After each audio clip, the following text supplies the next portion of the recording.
భీష్ముడు. అర్జునుడు యుద్ధం చెయ్యలేకపోతే భీష్మాచార్యుల వారితో రథం దిగిపోయి చక్రం పట్టుకుని పైనున్న ఉత్తరీయం జారిపోతుండగా ఇవాళ చంపేస్తాను భీష్ముడిని వెళ్ళిపోయాడు. ఒకసారి ప్రతిజ్ఞాభంగమే చేశాడు.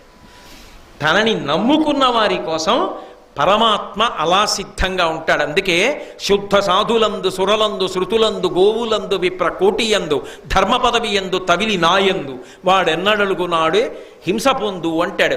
నన్ను నమ్ముకున్న భాగవతుల జోలికెళ్ళిన వాడు బ్రతికి బట్ట కడతాడని నమ్మవద్దు అని.